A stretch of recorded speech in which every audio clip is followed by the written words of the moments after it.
बिस्मिल्लाहिर्रहमानिर्रहीम। ये हमारा फिफ्थ लेक्चर होगा वेव्स एंड ओसिलेशन का, और इसमें हमने ओसिलेशंस की जो डैम्पिंग है उसके बारे में पढ़ना है कि ओसिलेशंस डैम्प कैसे की जाती है। ये टाइटल होगा लेक्चर का, और हमें फर्स्ट ऑफ ऑल देखना होगा कि डैम्पिंग जो वर्ड है इसका क्या मतलब होता है। जब कभी कोई ओसिलेटर ओसिलेट कर रहा होता है अपनी मीन पोजीशन के अराउंड, तो हमें अंदाज़ा है कि एक्सट्रीम्स पे वेलोसिटी जो है वो ज़ीरो हो रही होती है, और मीन पे वेलोसिटी जो है वो मैक्सिमम होती है, और जो एक्सेलरेशन है वो मीन पे ज़ीरो हो रहा होता है और एक्सट्रीम्स पे एक्सेलरेशन मैक्सिमम होता है। एक और जो चीज़ हमें जहन में रखनी चाहिए वो ये है कि एक्सेलरेशन हमेशा डायरेक्टेड टुवर्ड्स मीन पोजीशन रहेगा, और जो वेलोसिटी है ये डिपेंड करती है कि अगर वो एक एक्सिस जो हमने स्टैंडर्ड मान लिया उसकी डायरेक्शन में जा रही है वेलोसिटी, उसकी डायरेक्शन में है वेक्टर जो वेलोसिटी वेक्टर है, देन इसको हम पॉजिटिव लेंगे, और अगर velocity vector opposite to that specific axis होगा तो उस वक्त फिर हम उसको नेगेटिव लेंगे। अब ये डैम्पिंग जो है ये जब ओसिलेशन हो रही है तो उसको हम डिस्टर्ब कर सकते हैं दो तरीकों से। एक तो ये है कि हम उसको कोई फोर्स लगाना शुरू कर दें इस तरह से कि उसका एम्पलीट्यूड बढ़ता जा रहा है with the passage of time. ठीक है, वो क्या है कि हम उसमें अपनी फोर्स की वजह से उसको एक्सेलरेट कर रहे हैं, उसकी जो वेलोसिटी है उसमें एक्सेलरेशन जो है वो वेलोसिटी की वैल्यू में इंक्रीज ला रहा है। ठीक है, जब हम नेट फोर्स लगाएंगे तो एक्सेलरेशन तो आएगा। अब वो जो एक्सेलरेशन आ रहा है उसकी वजह से वो वेलोसिटी जो है अगर इंक्रीज हो रही है तो वो फोर्स्ड ओसिलेशन कहलाएगी। That will be known as forced oscillation. ठीक है, और इसका कन्वर्स कैसे हो सकता है, इसका अपोजिट कैसे हो सकता है, वो ये हो सकता है कि ओसिलेशन तो हो रही है लेकिन हम उस पर फोर्स भी लगा रहे हैं, और वो फोर्स इस तरह से लगा रहे हैं कि उसकी वजह से वेलोसिटी जो है वो उसकी डिक्रीज हो रही है। ठीक है, ओसिलेटर की जो वेलोसिटी है उस लगने वाली फोर्स की वजह से क्या हो रही है, डिक्रीज हो रही है। इसका मतलब ये होगा कि जो एक्सेलरेशन होगा दैट विल बी नेगेटिव, और वो जो नेगेटिव एक्सेलरेशन होगा उसकी वजह से वेलोसिटी जो है वो with the passage of time decrease हो रही है। ठीक है, अगर कभी ऐसा हो तो हम उस ओसिलेशन को जिसमें नेगेटिव एक्सेलरेशन एक्ट कर रहा होता है उसको हम कहते हैं कि ये डैम्प्ड ओसिलेशन है। और इसके इसके नतीजे क्या होते हैं, डैम्पिंग के नतीजे ये होते हैं कि ओसिलेशन की जो एम्पलीट्यूड है वो with the passage of time decline में जा रही होती है, उसकी वैल्यू किसकी, एम्पलीट्यूड की, वो कम हो रही होती है with the passage of time, ऐसा ऐसा ऐसा ऐसा। और वो जो डिक्लाइन है अगर तो वो फोर्स कॉन्स्टेंटली एक्ट कर रही है, मींस उसकी मैग्नीट्यूड हम डिस्टर्ब नहीं कर रहे हैं। वो जो फोर्स हमने लगानी शुरू की है जिसकी वजह से वो नेट एक्सेलरेशन आ रहा है, उस पर नेगेटिव एक्सेलरेशन आ रहा है, वो अगर हम कांस्टेंट रख दें, वो मसल उस पे लग रही है और उसकी वैल्यू चेंज नहीं हो रही है, अगर वो ऐसा है तो फिर वो एक फंक्शन को फॉलो करेगी, और वो जो फंक्शन होगा वो होगा एक्सपोनेंशियल फंक्शन। क्या फॉलो करेगी, वो जो डिक्रीज आ रहा है किसमें, एम्पलीट्यूड में, वो डिके जो आ रहा है एम्पलीट्यूड में वो किसको फॉलो करेगा, एक्सपोनेंशियल फॉल को फॉलो करेगा। ठीक है, और वो एक्सपोनेंशियल फॉल क्या होता है ये हम अगले पेज पे पहले हम ये वेव फॉर्म देख लेते हैं, किस तरह से वो जो है एम्पलीट्यूड जो है वो डिक्लाइन में जाएगा by the effect of damping. और फिर हम इस आखिरी जो लाइन लिखी हुई है यहाँ पे इसको हम समझेंगे। इसमें दो बातें हैं, वो क्या क्या हैं वो हम देखेंगे वन बाय वन। और ये जो डैम्पिंग हो रही होती है जिस फोर्स की वजह से, आम तौर पे उसको नॉन कंजर्वेटिव फोर्स के तौर पे हम जानते हैं, वो क्या होती है, वो फ्रिक्शनल फोर्सेस होती हैं। ठीक है, और जो फ्रिक्शनल फोर्सेस हैं, अगर तो आपका ओसिलेटर जो है वो सिंपल पेंडुलम का केस है, ठीक है, देन आप कह देंगे कि एयर फ्रिक्शन या एयर रेजिस्टेंस जो है वो वो फोर्स है जो जिसकी वजह से उसका एम्पलीट्यूड या उसकी जो वेलोसिटी है with the passage of time वो क्या हो रही है, डिस्टर्ब हो रही है और वो एम्पलीट्यूड में कमी ला रही है। ठीक है, अब ये होगा एक केस जिसमें हम कह देंगे कि यहाँ पे जो एक्सेलरेशन है that is negative acceleration and that is being induced from non conservative forces of friction, और इस तरह की फोर्सेस को हम कभी ड्रैग फोर्स के नाम से भी जो है वो एक्सप्रेस कर देते हैं। क्लियर है बात? ड्रैग फोर्स भी कहते हैं या एयर फ्रिक्शन कहते हैं, एयर रेजिस्टेंस कहते हैं। ठीक है, तो ये नॉन कंजर्वेटिव फोर्सेस होंगी। और अगर कोई और पीरियाडिक फोर्स आपने ऐड कर दी है जिसकी वजह से नेगेटिव एक्सेलरेशन आ रहा है, तो वो फिर हम देखेंगे कि उस फोर्स में क्या क्या क्वालिटीज हैं, वो फिर हम बाद में डिसाइड करेंगे।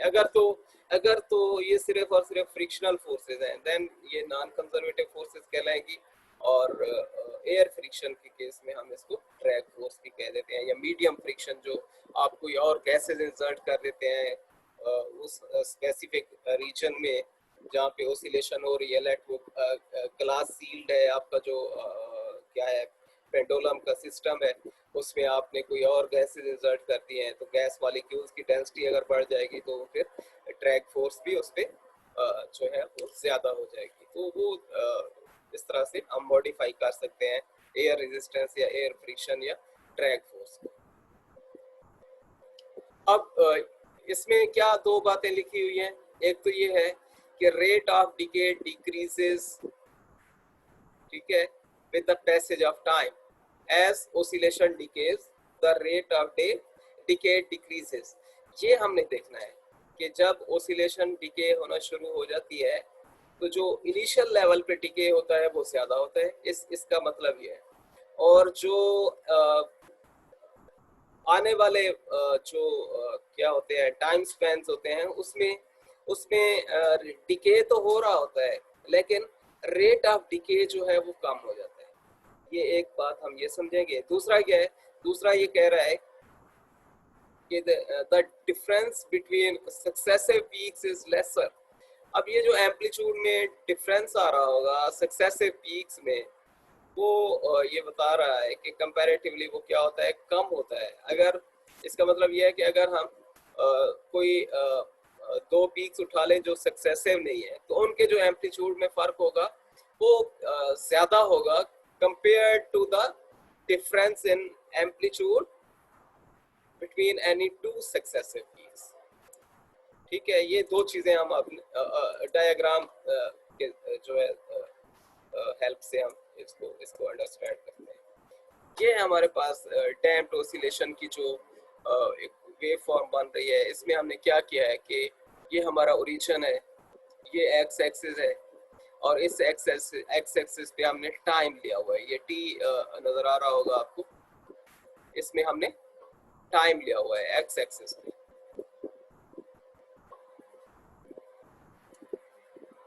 एक्स एक्सिस पे टाइम है, यहाँ पे टाइम जीरो होगा जब ओरिजिन है, तो इसका मतलब टाइम जीरो है। और वाई एक्सिस पे हमने क्या लिया हुआ है, यहाँ वाई एक्सिस पे हमने एक्स लिया हुआ है। ठीक है, एक्स क्या है, एक्स इज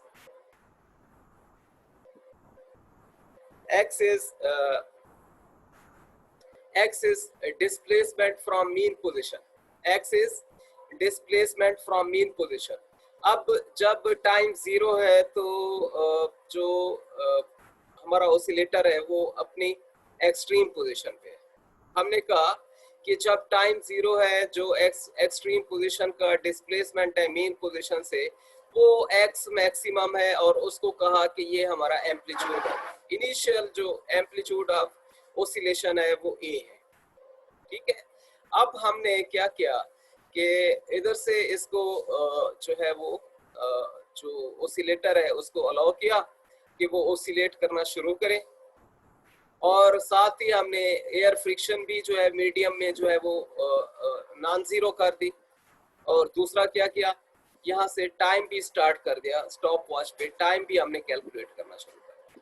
अब यहाँ जो ओसिलेटर है, जो मेटेलिक बॉब है जो हमारा सिंपल पेंडुलम फर्ज करें हमारा केस है, तो वो जैसे जैसे ये ओसिलेट करता आएगा तो उसका डिस्प्लेसमेंट जो है वो वेरी करता जाएगा with the variation in time.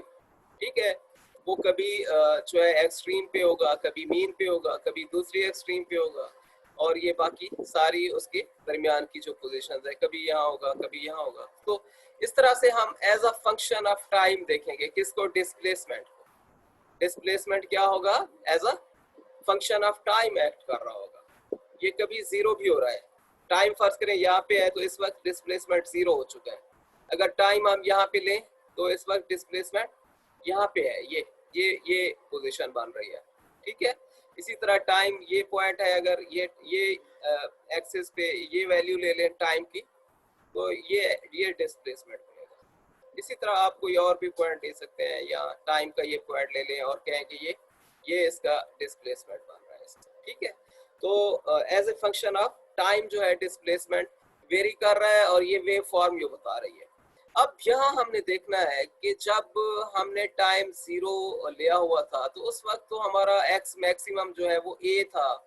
ठीक है, एम्पलीट्यूड जो है वो हम देख सकते हैं यहाँ पे, जो इस जो पीक है इसकी जो डिस्प्लेसमेंट यहाँ पे बन रही है वो बहुत ज्यादा है compare to all other peaks. तो इसका मतलब ये हुआ कि मैक्सिमम डिस्प्लेसमेंट यहाँ पे था जब टाइम जीरो था, और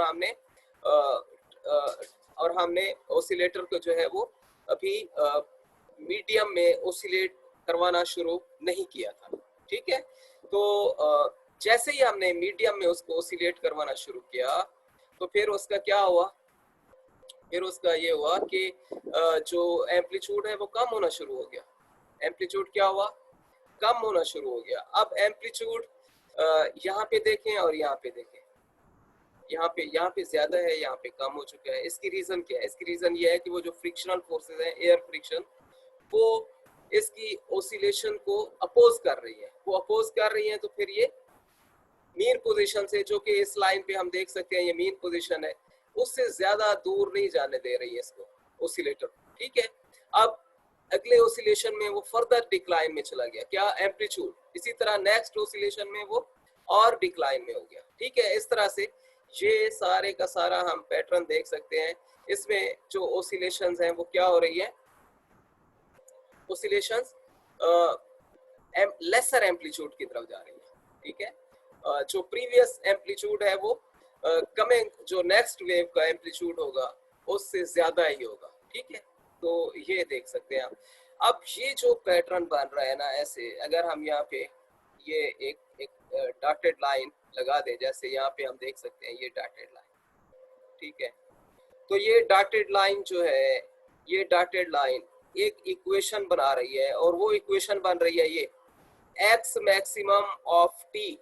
इसका मतलब ये होगा कि maximum displacement along x axis from mean position of the oscillator is function of time, is function of time। अगर टाइम चेंज हो रहा है तो x मैक्सिमम चेंज हो रहा है। ठीक है, इसका मतलब ये होगा x मैक्सिमम यहाँ पे ये है, x मैक्सिमम यहाँ पे ये है, यहाँ पे ये है, ये है। ठीक है, इस तरह से ये जो maximum displacement from mean position है in each and every oscillation वो वेरी कर रहा है, वो वेरी कर रहा है। अगर वो वेरी कर रहा है तो वो किस तरीके से वेरी कर रहा है, हम इसको मैथमेटिकल एक्सप्रेशन देते हैं और कह देते हैं कि यहाँ पे अगर a लिखें, a क्या है, वो एम्पलीट्यूड जो टाइम जीरो पे था ये a है, वो लिखें, उसकी मैक्सिमम वैल्यू ले आए यहाँ पे, किसकी, एम्पलीट्यूड ऑफ ओसिलेशन की, वो a है।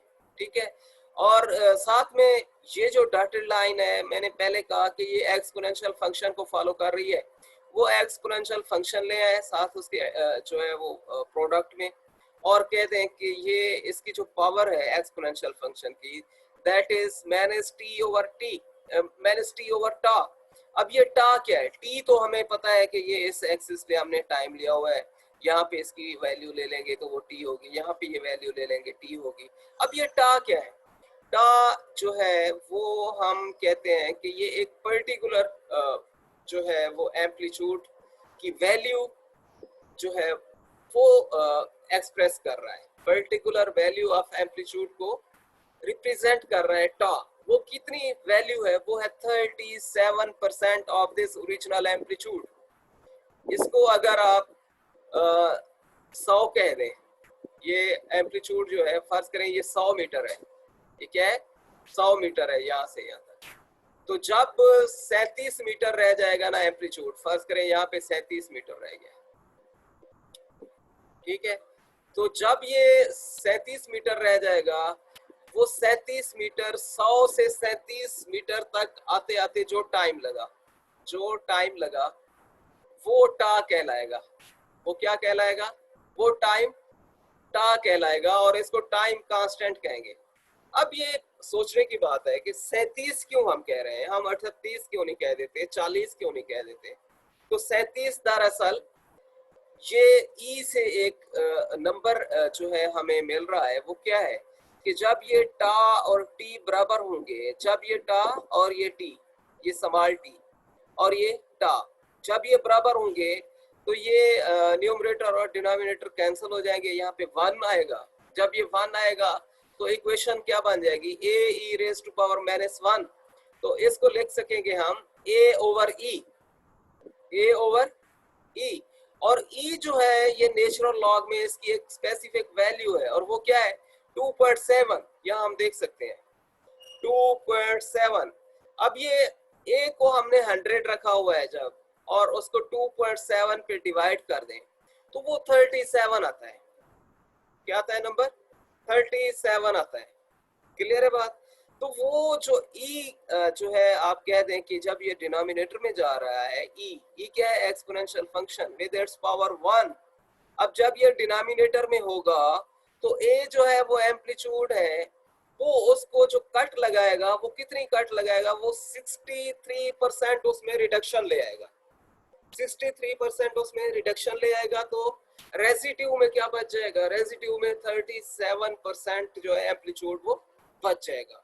ठीक है, तो इसका मतलब ये हुआ कि ये ई जो है ये इसकी जब पावर 1 होगी, ठीक है, पावर जब इसकी 1 होगी और वो डिनोमिनेटर में होगा, तो एक्स मैक्सिमम उस वक्त कितना हम तवक्को कर सकते हैं, वो 37% ऑफ दिस एम्पलीट्यूड ए जो भी होगा, इसको 1 मीटर कह दें तो ये 0.37 रह जाएगा यहाँ पे, इसको 100 मीटर कह दें तो यहाँ 37 मीटर रह जाएगा। ये आप पे है, आपने ए को क्या वैल्यू देनी है, उसका 37% जो है यहाँ पे बचना चाहिए एम्पलीट्यूड, जहाँ पे आप कह दें कि ये टा है, ये टा क्या है, टाइम कांस्टेंट है।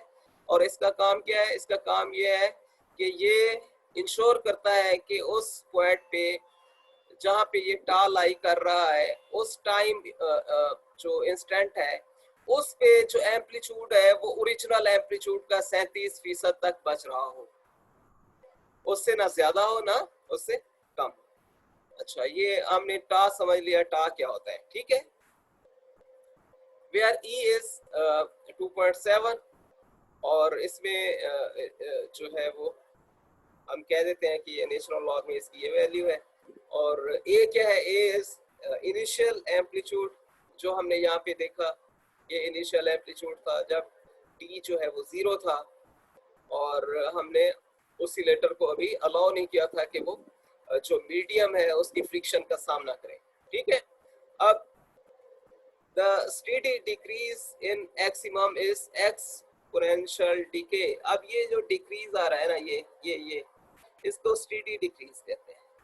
और ये जो स्टेडी डिक्रीज है, ग्रेजुअल डिक्रीज है, ये जो किसमें, एम्पलीट्यूड में, ये डॉटेड लाइन से हम इसको यहाँ पे शो कर रहे हैं, और इसको कहेंगे ये एक्सपोनेंशियल डिके है। यहाँ से राइट वर्ड जाते हुए इसको एक्सपोनेंशियल डिके कहेंगे। और अगर आप डायरेक्शन रिवर्स कर लेते हैं और कहते हैं कि इधर मैं लेफ्ट वर्ड आ रहा हूँ, तो लेफ्ट वर्ड जब आप आएंगे तो ये फिर एक्सपोनेंशियल राइज कहलाएगा। ये क्या कहलाएगा, एक्सपोनेंशियल राइज। तो ये एक्सपोनेंशियल फंक्शन को फॉलो कर रहा है ये जो डॉटेड लाइन का कर्व है, ठीक है।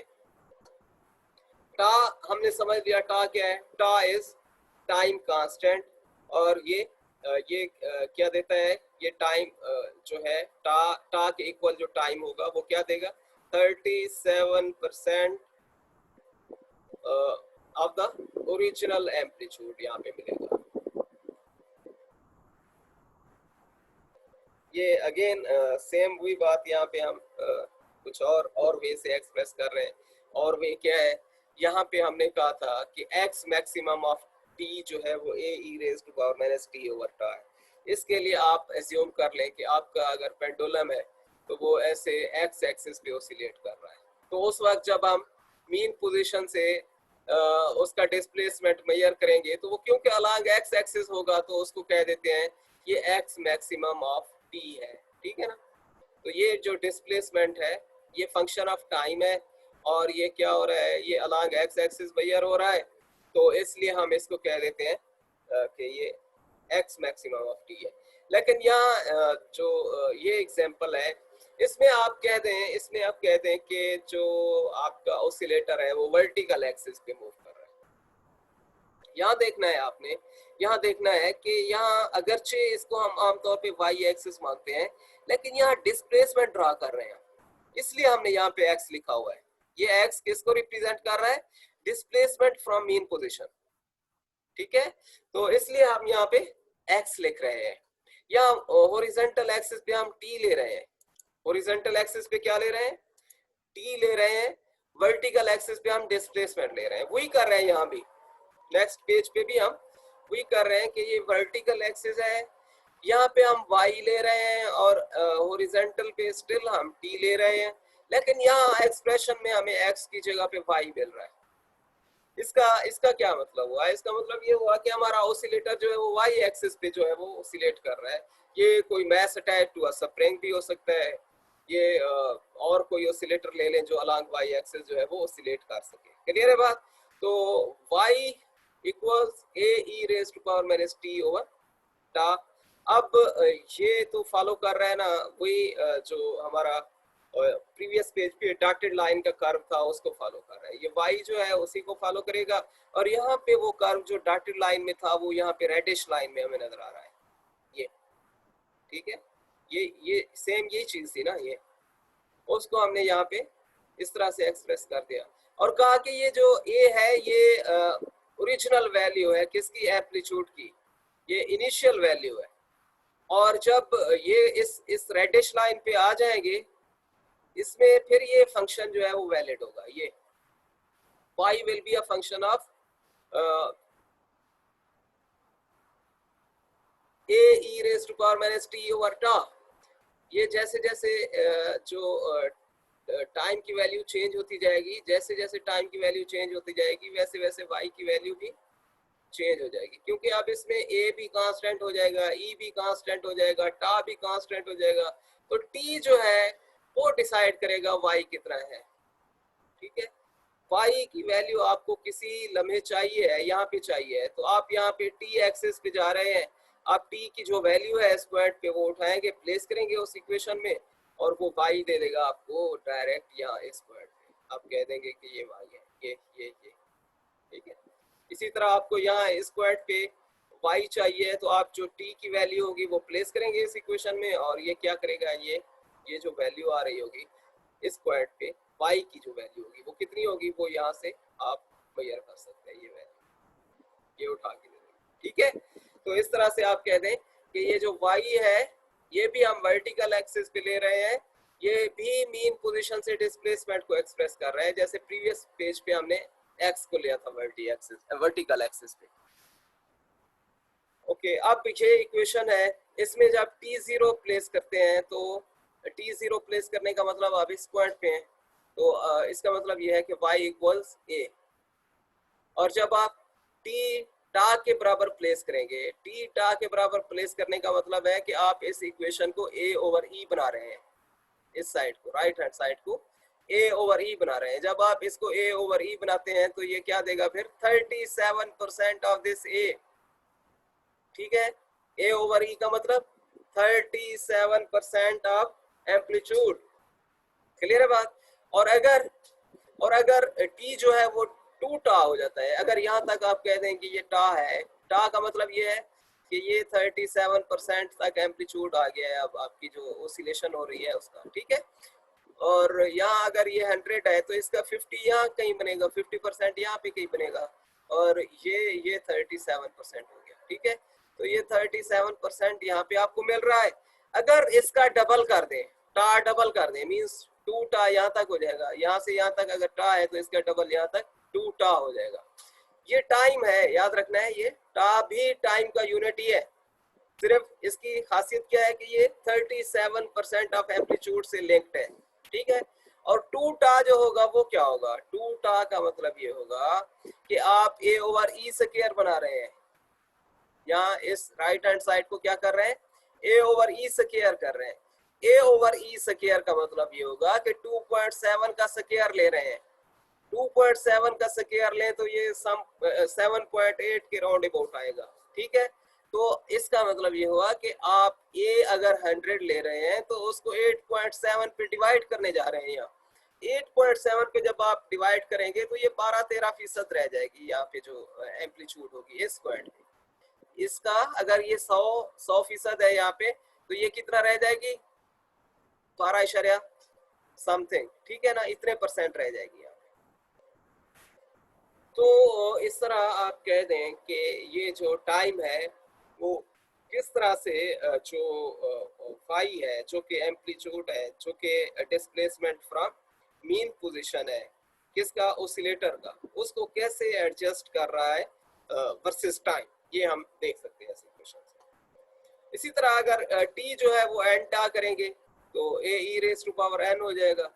ई रेस टू पावर एन होने का मतलब अगर आप बहुत ज्यादा जो है वो वैल्यू प्लेस कर देते हैं एन की, जैसे यहाँ पे 2 की, फिर 3 हो जाएगी, 4 हो जाएगी, तो ये कम होता होता होता बहुत नेग्लिजिबल अमाउंट को पहुंच जाएगा। क्या, एम्पलीट्यूड। एम्पलीट्यूड जब नेग्लिजिबल अमाउंट को पहुंच जाएगा तो उस वक्त कहेंगे that is approaching a value of zero. हमने जीरो नहीं कह देना, हम सिर्फ ये कह सकते हैं कि ये जीरो को अप्रोच कर रहा है। जीरो होगा नहीं है, क्यों, क्योंकि आप किसी एक अगर कोई एक कागज का पीस उठाएं, उसके टुकड़े करते चले जाएं, करते चले जाएं, वो हजारों लाखों करोड़ों टुकड़े बन जाएंगे, लेकिन आप ऐसे नहीं कह सकते कि ये अब जीरो हो गया है। ठीक है, वो फ्रैक्शंस में आता जाएगा आता जाएगा। तो इसलिए आप कहेंगे कि एम्पलीट्यूड जो है वो जीरो नहीं होगा, लेकिन that will B approaching zero. तो वो इतनी कम हो जाता है कि हम कह देते हैं कि ये अब मेजरेबल नहीं है। मेजरेबल ना होना एक और बात है, जीरो होना एक और बात है। ठीक है, तो उस वक्त भी हम कहेंगे कि ये जीरो नहीं हुआ एम्पलीट्यूड, लेकिन वो नेग्लिजिबल हो चुका है। ये डैम्पिंग की अमाउंट्स के बारे में बता रहा है। वो कह रहा है कि ओसिलेशन नेवर सीजेस, ओसिलेशन कभी बंद नहीं होता, लेकिन यह है कि उसका एम्पलीट्यूड जो है वो क्या होता है, अनडिटेक्टेबल, अनमेजरेबल हो जाता है कभी। ठीक है, तो उस वक्त भी आप ये नहीं कह सकते कि एम्पलीट्यूड जीरो। अब ये टाइम कांस्टेंट से हम अंदाजा कर सकते हैं, टाइम कांस्टेंट जो है वो लाइफ टाइम बताता है किसका, ओसिलेशन का। दो कंडीशंस है उसमें, उसको रिलेट करते हैं time period of the oscillation के साथ। किसको किसको रिलेट करते हैं, टाइम कांस्टेंट को, टा को। अब ये कैपिटल टी क्या है, ये टाइम पीरियड है। टाइम पीरियड क्या होता है, टाइम पीरियड ये होता है कि इस पॉइंट से चले यहाँ तक ये टाइम पास हो रहा है और वापस फिर उसी पॉइंट पे आ गए। अब ये रिपीट नहीं करना है, इसको रिपीट करेंगे तो आप इनिशियल पॉइंट से यहाँ से तो चले थे, अब उसी पे पहुंच चुके। अब जब ये एक और पॉइंट आगे जाएंगे तो वो रिपीटेशन में चला जाएगा। इसका मतलब ये है कि आप जब तक वो पोजीशन रिपीट नहीं कर रहे, अब इस पोजीशन से लें और without repetition of any position आप जब यहाँ तक पहुंच जाए तो आप कह दें जो टाइम कंज्यूम हुआ, यहाँ से यहाँ तक जो टाइम कंज्यूम हुआ वो टाइम पीरियड है। ठीक है, इसी तरह आप कह दें दो सक्सेसिव पीक्स के दरमियान का जो टाइम है वो भी टाइम पीरियड है। ये बराबर होगा, जितना ये टाइम होगा उतना ही ये टाइम होगा। और दो सक्सेसिव जो ट्रफ्स हैं उनके दरमियान का फासला भी जो टाइम स्केल पे है वो भी टाइम पीरियड डिसाइड करता है, टाइम पीरियड को डिफाइन करता है। क्लियर है बात? तो टाइम पीरियड क्या हुआ, the time between two successive crest time between two successive troughs, ठीक है, या वेवलेंथ से रिलेट कर दें, ठीक है। एक वेवलेंथ का जो टाइम होता है, एक वेवलेंथ का यहाँ से यहाँ तक एक वेवलेंथ हुआ, एक क्रेस्ट आया, एक ट्रफ आया, तो एक वेवलेंथ कंप्लीट हुआ, और इसको कह देंगे ये एक टाइम पीरियड। क्लियर है बात? इसको कैपिटल टी से रिप्रेजेंट करेंगे। अब क्या कर रहे हैं यहाँ पे, हम कैपिटल टी और ये टा को कंपेयर करवा रहे हैं, और वहां से हम अंदाजा कर रहे हैं कि कौन सी ओसिलेशन जो है वो ज्यादा देर सस्टेन कर जाएगी और कौन सी ओसिलेशन जो है वो जल्द डाई अवे हो जाएगी, जल्द खत्म हो जाएगी। तो यहाँ से जो दो कंडीशंस हमें बताई गई हैं उसमें यह है कि अगर तो टा जो है कंपेयर टू टाइम पीरियड, ये जो टाइम कांस्टेंट टा है इसको कंपेयर करें time period of the oscillations के साथ, अगर ये टा वेरी वेरी लेस है, very very less than time period, तो फिर आप कहें कि ओसिलेशन जो है वो परसिस्ट कर जाएगी, सरवाइव कर जाएगी, ज्यादा देर ये चल पाएगी, और इसमें डिक्लाइन तो आएगा, डिके तो आएगा एम्पलीट्यूड में, लेकिन ये ज्यादा देर तक सस्टेन कर जाएगी ये ओसिलेशन, ठीक है। अब ये कितना सस्टेन कर जाएगी ये डिपेंड करेगा कि ये टा कितना एक कम है इससे, ठीक है, ये टा टाइम पीरियड से कितना एक कम है, टाइम पीरियड की कितनी जो फ्रैक्शन है वो ये टा जो है वो कंस्टिट्यूट कर रही है। और दूसरी बात क्या है इसमें, दूसरी बात ये है कि ये जो टा है अगर वो very very greater than this time period टा, टी कैपिटल टी जो है टाइम पीरियड, अगर ये टा टाइम पीरियड से बड़ा हो जाए, बहुत बड़ा हो जाए, बहुत ज्यादा हो जाए, तो क्या होगा, फिर ओसिलेशन जो है वो जल्दी डैम्प हो जाएगी, डाई अवे हो जाएगी, ठीक है, उसका एम्पलीट्यूड जल्दी जो है वो नेग्लिजिबल हो जाएगा। तो ये दो कंडीशंस हैं। अब ये हम एक नेक्स्ट पेज पे एग्जांपल देखते हैं, ये कब होता है और ये कैसे होता है।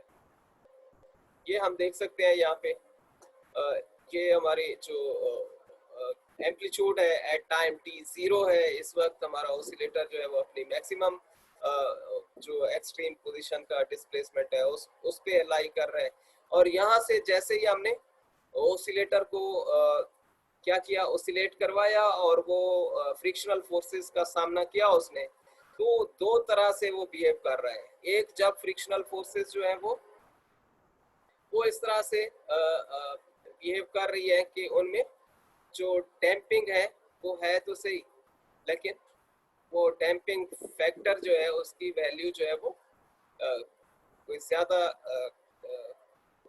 बड़ी नहीं है, उसकी वैल्यू डैम्पिंग हो तो रही है, हम देख सकते हैं यहाँ भी हम एक्सपोनेंशियल फंक्शन लगा सकते हैं, ठीक है, लेकिन यहाँ पे हम देख सकते हैं डैम्पिंग हो रही है, but still the amplitude is well defined. Amplitude क्या है, वो वाज़ेह नजर आ रहा है, वेव का एम्पलीट्यूड डाई अवे नहीं हुआ। लेकिन इधर हम देख सकते हैं यहाँ ये जो रेडिश हमें दूसरी लाइन नजर आ रही है वेव फॉर, यहाँ पे एम्पलीट्यूड जो है बहुत जल्दी जो है वो डाई अवे हो गया, और यहाँ पे इस पॉइंट पे उसका एम्पलीट्यूड जो है वो नेग्लिजिबल हो चुका है, ठीक है, अनडिटेक्टेबल हो चुका है। तो आप कह सकते हैं कि ये जो टेक्निक है ये आम तौर पे हम कहाँ लगाएंगे, जहाँ पे हमें शॉक अब्जॉर्बर्स का जो मैकेनिज्म है वो तैयार करना होता है। कैसे, यहाँ पे आप देख सकते हैं ये शॉक अब्जॉर्बर्स क्या करते हैं, व्हीकल्स में हम इनको यूज़ करते हैं, और क्यों यूज़ करते हैं, ताकि अगर गाड़ी को कोई रोड पे कोई एक शॉक लगा है तो वो शॉक जो है वो ज़्यादा देर सस्टेन ना कर पाए, वो जल्दी ख़त्म हो जाए और गाड़ी जो है वो स्मूथ पोजीशन में आ जाए, ठीक है।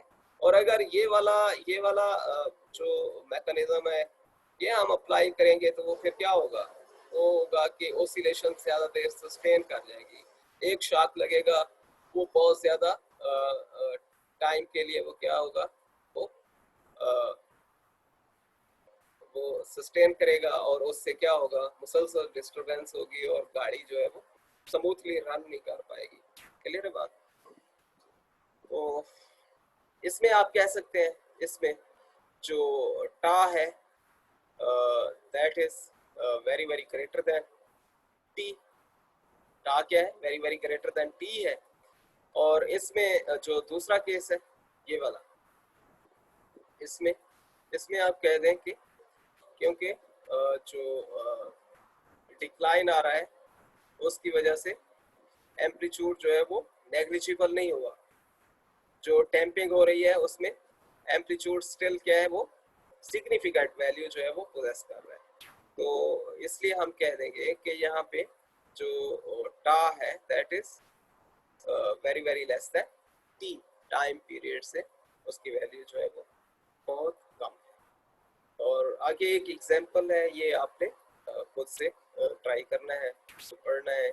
और ये कैसे डैम्पिंग कांस्टेंट को पूछ रहा है, आपने कैसे ये फाइंड करना है।